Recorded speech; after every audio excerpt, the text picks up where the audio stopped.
Modern Warfare 3 is just a few weeks away, and it can't come soon enough, to be honest. I'm really enjoying the Haunting event in Warzone. The Battle Royale side of it is super fun, and we get Zombie Royale tomorrow, which I'm really excited about. DMZ's kind of a bit dead now. Like, we've barely had any content at all in Season 6, and the Haunting stuff, while it's fun, being able to play on Al Mazrah at night, is definitely more fun than it was playing during the daytime. It's just something a bit fresh, something a bit different.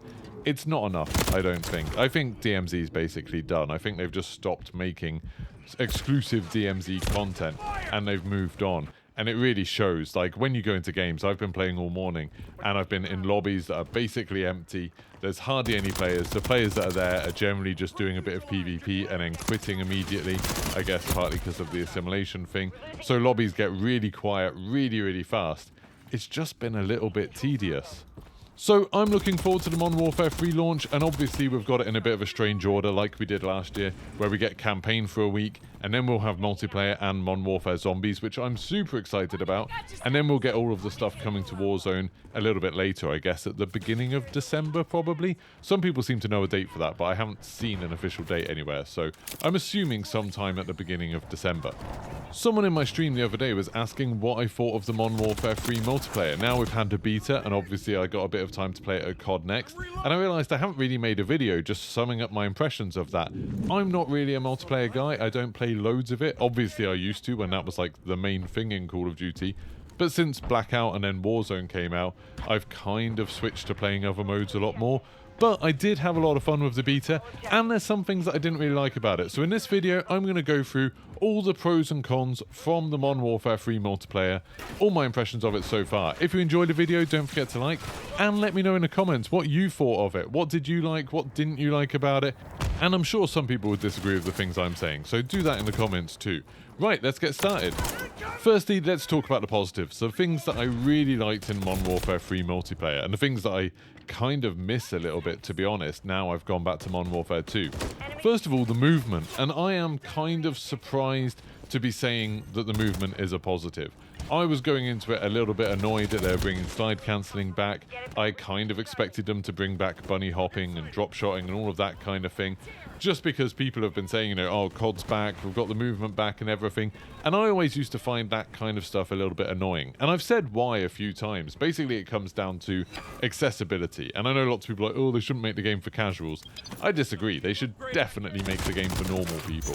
The hardcore lot, the people who watch loads of YouTube videos and streams and all of that kind of thing, and they know how to do all of this slide cancelling and all of that kind of stuff, they're probably good anyway because they're so invested in the game. So they're good at aiming, they're good at strategizing, they're good at the normal movement that the game gives you.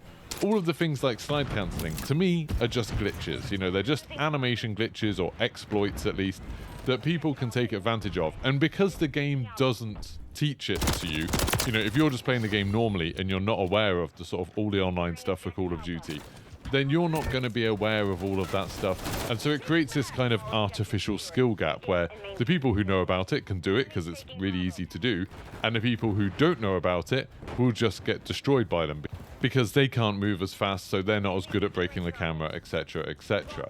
And I know that's why a lot of people like it. They like that artificial skill gap. They like being able to destroy people. That's why they don't like there being very loud footsteps and audio. That's why they like there being red dots on the map that they can chase after, you know, for people who don't know that you shouldn't run unsuppressed weapons. And they like all of these sort of little glitchy type things, you know, head glitches and stuff like that, because it creates that artificial skill gap that makes it very, very easy for them to get kill streaks. And, you know, playing the Modern Warfare 3 beta, I found myself getting a bunch more kill streaks than I ever did in Modern Warfare 2, again, because it just feels a little bit easier. If you're playing against people who are like normal people who don't spend ages playing Call of Duty every day, it's a very, very easy game to do well in. But I've still listed it as a positive because it just doesn't have as much of an impact as I expected. It definitely feels a little bit easier to take advantage of against players who don't know how to do it, but it doesn't seem to be making such a huge gulf that it did maybe in Modern Warfare 2019 and Warzone 1. You don't feel as fast in this. I still feel kind of weighty and sluggish, like there's a bit of inertia to things, and sometimes that's a pain, and we'll talk about it later, but in general it's just made it a little bit more fluid without making it super overpowered. Now, I've been playing Modern Warfare 3, the multiplayer, at COD NEXT against some of the best players in the world. You know, I've been in games against Symphony, Huskers, Swag, FIFA Kills, B. Breadman. I've seen the way they move and the way that they can take advantage of this stuff. So I've seen it kind of at its peak, at the maximum that people are going to be able to get out of it. And it still wasn't that bad. I could still get occasional kills against them. So yeah, I'm kind of happy that the movement changes seem to have made a bunch of people happy. They really like it.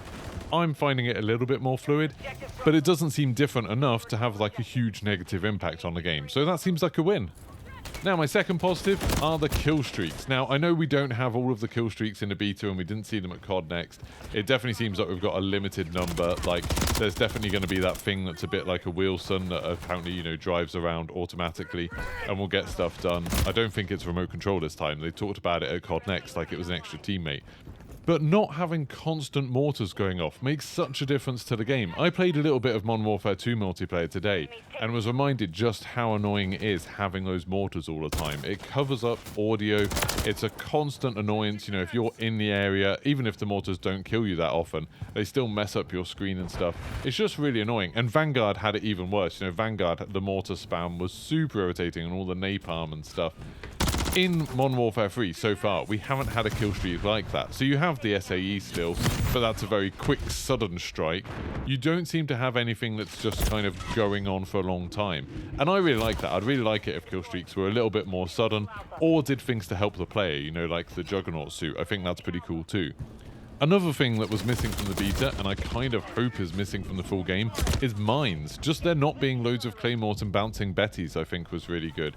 The mines don't tend to get you killed that often, and they don't tend to get you many kills if you run them, but they're always kind of annoying in Call of Duty games. You know, they're just something that slow you down a little bit, stop you from rushing into rooms, and they can just get kind of irritating, especially in modes like Hardpoint. But in the beta, we didn't have mines, or, you know, we had those weird scatter mines that didn't seem to do damage. They just kind of stunned you or something. I'm not really sure what they did, to be honest. If someone knows, let me know in the comments. What is the exact effect of stepping on a scatter mine? So I don't think I did it in the entire time I was playing. But anyway, without all of the mines, it just meant that you could move around a little bit quicker and you didn't have that little annoyance all the time. So that was really cool too. One of the modes I really loved, and I actually did a whole video about this, so go check that out after this one if you want to, is Cutthroat. This is the new 3v3v3 mode that's kind of an evolution of Gunfight, they said at COD NEXT, and you can definitely see that in its DNA. I thought it was super fun. I think because it's on the main set of maps, that means it's more likely to keep supported, sort of keep in rotation. I really enjoyed it. I hope people really pick up on that and like a little community forms around that, because that's something that I could actually imagine myself playing a bunch of. I don't normally stream a lot of multiplayer, but I can definitely imagine if I've got 2 friends online hopping into Cutthroat for a while, especially if they do tournaments and stuff like they used to in Gunfight. Like, that was so cool. The weapon mod kit is another thing that I really liked, where you can take a weapon and once you unlock the weapon mod kit for it, you can turn it into basically another type of weapon. So in the beta, we had the pistol, you know, it's not a Renetti, but it sounded like that, something that began with R. And you could put something on it that turned it into a bit more of like a carbine type thing, like a tiny little rifle or a long distance SMG. I thought that thing was awesome, really, really liked it. And at COD NEXT, they talked about the idea that basically there's going to be a weekly challenge to unlock each of these. Even though in the beta, it actually looked like you just had to level up guns to unlock them. But at COD NEXT, they said there was going to be a weekly challenge, and they will release kind of one a week as time goes on. And I think that's really cool that the meta will change up a little bit every week. When a new one of these comes out, you know, people will experiment with it and want to be unlocking it. I think that's really fun. I like that idea. I love the idea of weekly challenges that actually mean something. So yeah, I'm really happy with that. I think it's a good change. In terms of the maps, I'm happy to see a couple of them back, like High Rise and Rust I thought were absolutely awesome. They play really well with all of the new movement and everything like that. I really like Rust as opposed to Shipment. You know, if you think of the small maps in Call of Duty, you know, basically Rust, Shipment, and Nuketown. I much prefer Rust to Shipment or Nuketown. I think Shipment's like at the bottom of my list, and then Nuketown's kind of in the middle, and then Rust is at the top. I think it's a really cool map, especially for customs and stuff like that. I can't wait to be able to play custom games on there. Play some gun game and stuff like that will be really cool. Then for my final positive, the tactical ADS thing is really cool as well. I really like being able to turn your gun on its side. When I used it in Warzone at COD NEXT, I know this video isn't really about Warzone, but still, when you landed and you picked up an LMG, in Warzone right now, if you do that, that's kind of annoying, especially if it's got a scope on it, because it's just too slow to use and you can't really hip fire LMGs. in Warzone 2, Warzone 2 Chapter 2, I guess, when you drop in, if you pick up an LMG in a building, you can just like turn it on its side and then go around the building using it, and you've got something that's kind of between a hipfire and ADS, and it worked really well. It's not something that I used loads of. I think I need to get used to it a little bit more, but I really enjoyed it, and I like the way it gave new options, and it just kind of feels cool, like turning your gun on its side and then running around quickly. Now we get onto the negatives, so the things that I wasn't quite so happy about. The big one for me, and I think the biggest thing that's going to be a bit of a downer for Modern Warfare 3 when it comes out, is that there's just no new maps. Now, I know people are really excited about getting all of the Modern Warfare 2 maps back, and I do agree that, you know, Terminal is another awesome map. I'm really looking forward to playing that. Afghan will be lots of fun, I'm sure. But there's a bunch of those Modern Warfare 2 maps I didn't really like the first time they came around, and now I know that I'm not going to like them. And I know there's not going to be any kind of surprises with it, because they're all maps that we've seen before, and that's a real shame. One of the things I like when we get a new Call of Duty is just exploring all of the new maps, doing private games on them, getting used to them, and normally there's a couple of really good ones in each game. And I know the map lineup hasn't been the best, especially for like Modern Warfare 2019 and Modern Warfare 2, but Vanguard and Cold War, I actually really liked the new maps they did in those games, so I thought that was really cool. It's a bit of a shame that we're not getting any new ones.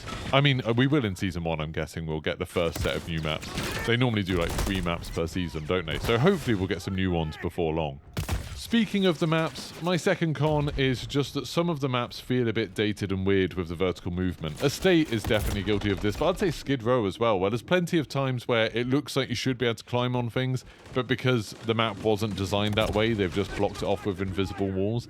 And that's kind of annoying, so you just have to arbitrarily know which ledges you can climb onto and which ones you can't.